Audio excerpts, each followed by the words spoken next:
LeBron, first of all, I know you don't love to talk about it, but just the foot, was that the same kind of thing that's been giving you soreness? You were able to get up and play through it, but I'm just wondering how that was. I mean, I don't know if I stepped on Lori's foot or not. It was just a turn in the ankle. But I'll be fine. I'll be ready for Sunday afternoon.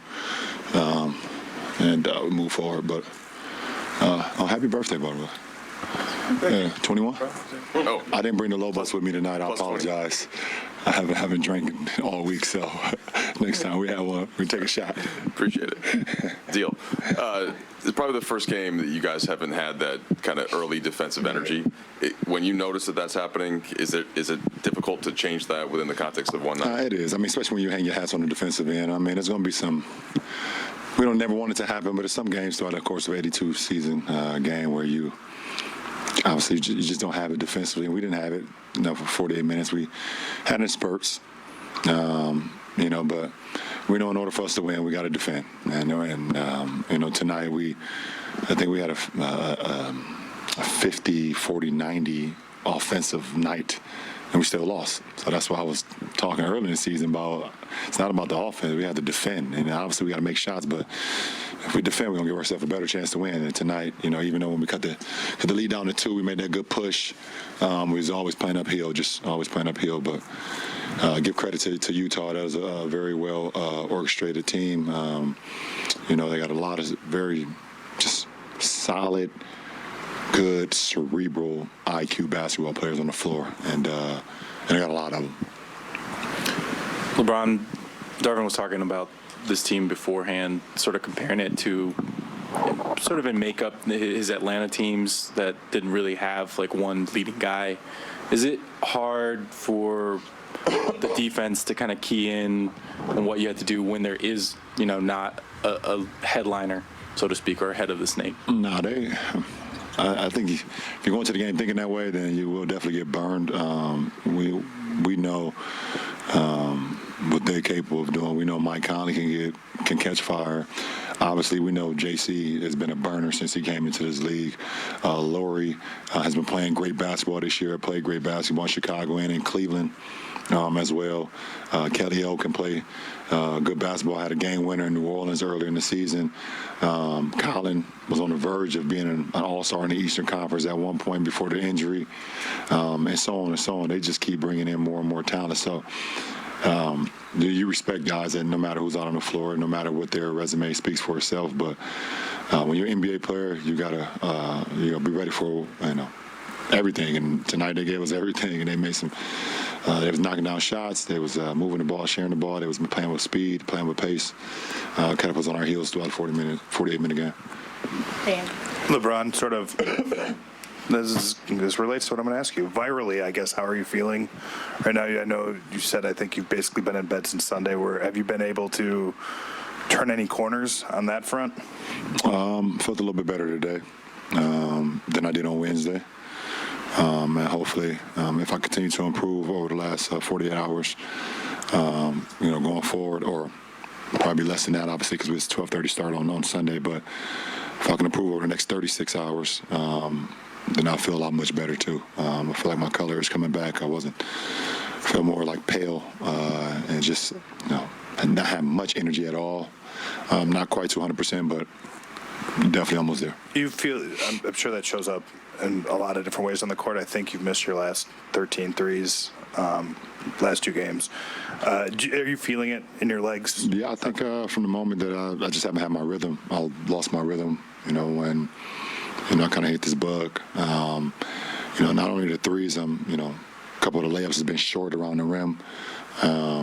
So just feel like my rhythm just been off. I haven't had an opportunity to, get on the practice floor because I've been kind of not only told to stay away, but advised to stay away to kind of save my energy for the games. But looking forward to getting back into our practice facility so I can get my shots that I'm of course used to doing in between games. LeBron, we haven't heard much from players around the league this week about Kyrie Irving's social media posts and subsequent comments. I was just curious, why do you think that is, considering this league is so socially conscious? I'm not sure.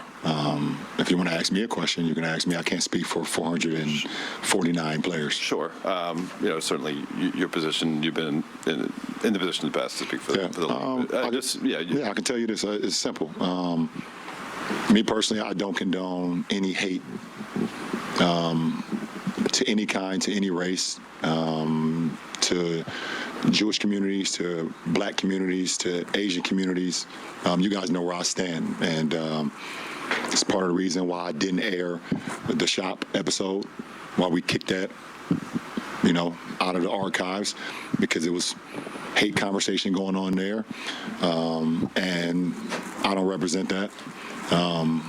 There's no place in this world for it. Nobody can benefit from that, and I believe what Kyrie did caused some harm to a lot of people, and he has since over the last, I think today, or was it yesterday, he apologized, but he caused some harm, and I think it's unfortunate, but I don't stand on the position to harm people when it comes to your voice or your platform or anything. And so it doesn't matter what color your skin is, how tall you are, what position you are in. If you are promoting or soliciting or saying harmful things to any community that harm people, then I don't respect it. I don't condone it. Considering you do identify that his actions as being harmful to people, what do you believe could be a resolution for him to get past the current suspensions that he has with the Nets and Nike? I don't know. Because at the end of the day, Kyrie is his own man. He stands up in front of the media and speaks. He is a man. He has a great family. I mean, I love the kid. Well, he's not even a kid anymore. He's 30. He just said that the other day in his presser. I was like, it's insane. I don't know the direction, the steps that he take, but he's apologized for what he said. And I hope that he understands that what he said was harmful to a lot of people. And we as humans, none of us are perfect, but I hope he understands how, what he did or the actions that he took was just harmful to a lot of people. I really didn't get into it too much, but I understand that when you hurting anybody, I understand that. That is just common sense. Last two, LeBron, sticking with the theme of social consciousness, you've been very vocal about civic engagement, and the league is actually shutting down games on Tuesday to encourage voting. Why do you think, in your opinion, it's actually necessary to do that?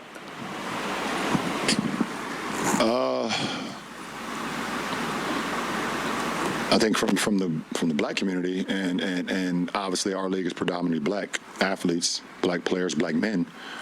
Our community, we talk and speak about change a lot. So in order to have change, we have to get out and actually put our mouths and put our hands and put our pens or pencils to the polls.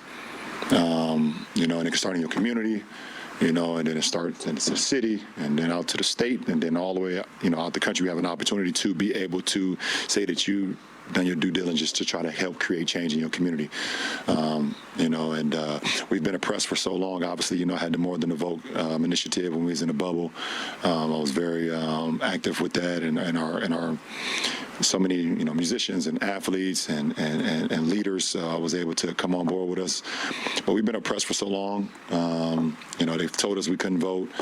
They told our women, our black women, they weren't allowed to vote for so many years, and but they continue to reprimand us or do things to us in our community that harm us and harm our family, and we sit here and wonder why and what's going on. So I think it's very important that you get educated about what's going on, who is your local people are that's going to be making decisions in your community, making decisions that could affect you, could affect your family, could affect your school districts and things of that nature. Because it's important. I know as black people, sometimes we don't believe that our vote counts. We don't believe that it matters. And I can just say black people because I just know my people. I can't speak for everybody. I just know how we are, but it does matter. And, and we saw a change when, we wanted to get someone out of office. So I hope people take it serious. Thank you. Yep, no problem. Yeah, LeBron, kind of to Dave's point, you have a platform built on sort of more than an athlete as its underlying premise. I'm curious, how have you seen the seriousness that people have taken that as they've waded into other waters? And I'm curious if you've evolved in sort of, when it comes to things like social media and stuff like that, in terms of, like, yes, this is something I want to talk about or address, and maybe this is something I don't want to talk about or address. I think you guys have grown to know me over the last few years that I've been a part of this organization, and Dave has known me a little bit longer, trying to look around. Okay, that's it. I speak about things that kind of hit home for me. That comes from my heart, comes from my gut. Things that I believe in, things that I'm passionate about. Or some things that just hit me and I just know that it's just wrong. I definitely have, common sense, and I know the difference between right and wrong. And so with more than an athlete, obviously it's gained legs that that I didn't even think that it was going to create, because I was literally talking about me and my situation and what I had going on with some lady on some station on television. So I was speaking for me that I'm more than an athlete, and what I do and what I talk about and what I represent, not only just on the court, obviously, but off the floor as well. So I don't know. It kind of just it kind of all depends. Everyone's not going to agree with everything that you talk about. I've literally muted like 25, 35 people on my Twitter account over the last week because I've been sitting in bed, so I've been able to look at a lot of people just saying harmful things. So I've just been hitting the mute button on a lot of people. I've never done that. It's actually pretty fun. So I got like 2 more days to be in the bed before I become myself again. So if you got something harmful to say, you will be muted. I won't see it. It's just, I don't know. It's just if it feels right, and if my people are calling for me to sometimes say something because they need a voice and they need a platform, then I'm there for them. All right. Appreciate it.